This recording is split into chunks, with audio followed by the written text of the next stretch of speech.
What is up, everybody? We are back in the garage at Trav's working on Speedy. Today we were going to work on lowering the car, but we ran into some issues with some basic part replacement we were doing. Trav bought new CV axles for the car, and of course the 12-point bolts on a bunch of the CV axle bolts are stripped out. So we get to spend a chunk of time trying to get those out. I'd love to hear if you guys have any tips or tricks on what you do to get them out. Let's flip you around here. So you can see these are the CV axle bolts. They're on both sides. These normally are just a nice 12-point Torx bit. Every time anyone replaces them, they always go to standard Allen head because they don't strip out as easy as these 12-point Torx bits. So Trav and I have to spend some time trying to figure out how to get these bad boys out. We got a couple different tools. We're gonna give a whirl here and see if we can get some movement and maybe even some vice grips. Should be fun. So as you can see, Trav and I have made a little bit of mess of trial tools as far as vice grips and random tools we bought that were, you know, easy outs and all kinds of stuff. And we actually got the old CV axle out. New CV axles going in right now with the standard Allen head style bolts. What ended up working for us actually was a combination of things. One bolt we had to hammer a 12-point 12mm socket onto, and that actually worked surprisingly well getting that one off. And then a couple of the other bolts we were able to hammer the 12-point Torx bit into and getting them off too. So we actually got the axle out.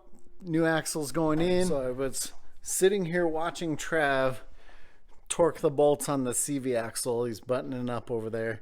And I remembered one of the subscribers asked about the exhaust that's on Speedy. So I figured I would show you really quick. Sorry, I don't remember who it was because that was a little bit ago. But the engine out of Speedy came out of Bugly, my bug. So it's actually a Type 1.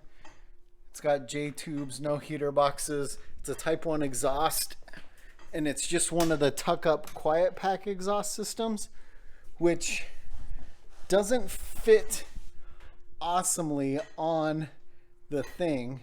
Fits great on the bug, but as you can see right there, we got contact on that pipe with the body, and it hits here as well. Trav and I have talked about maybe trying to tweak it a little bit so it doesn't bang on the car. But, you know, I don't think this exhaust probably adds a whole lot of power depending on the engine size you're running. You might want to go with something else.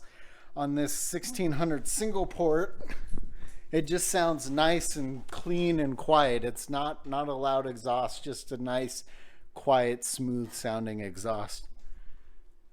So there you go. There's a look at the tuck up exhaust that's on the thing. I know Trav's still looking for maybe one of the actual Thing Thunderbird exhaust systems, but they're pretty hard to come by these days. So he might look for something else later on. So originally I thought I was going to do a video of us lowering the thing, but that might be a separate video to itself. So we've been working on the CV axles. We actually got the other side done. I told you some of the issues we had trying to get some of the bolts out.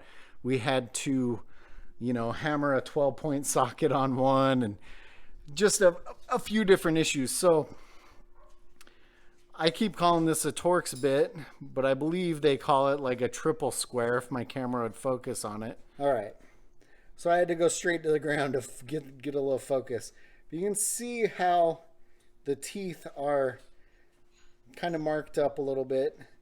and that was from us trying to get the other ones out.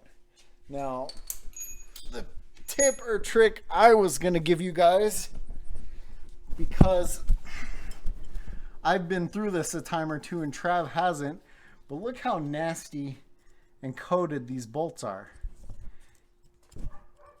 So that triple square or Torx bit goes inside of that bolt right there that is just packed with gunk and grease and crap. And the problem is everyone puts those in. Let me grab it real quick.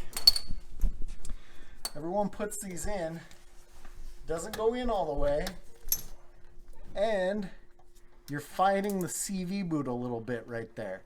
So people don't get them in all the way and have a funny angle on them, and then they strip them out.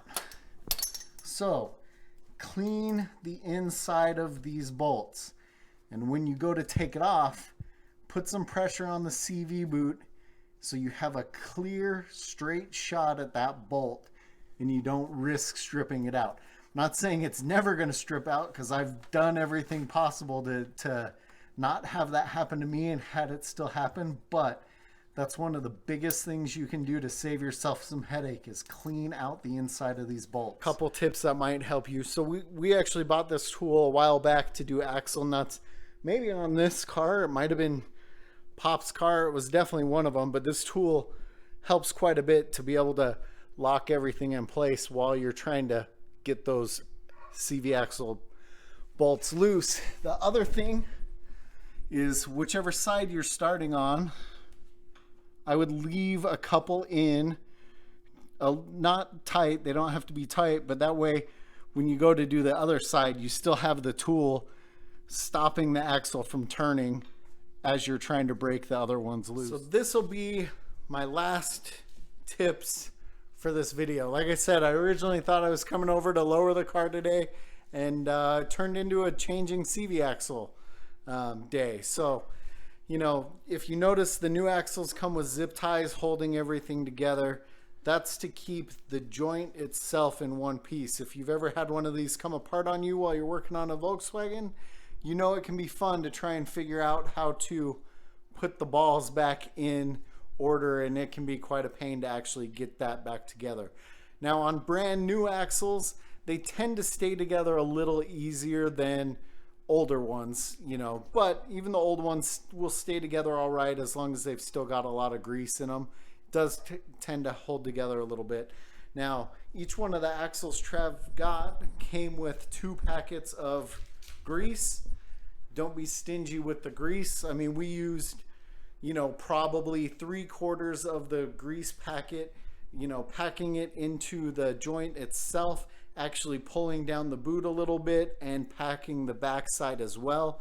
Everything else that was left in the packet went into the pocket, either on the transmission side or on the hub side of the car. So we did use, you know, the full packets per side on axle, because you want to make sure you get all that good grease shoved in there. But that's going to be it.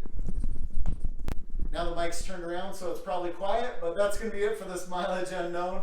And stay tuned for next time. We will get Speedy low to the ground.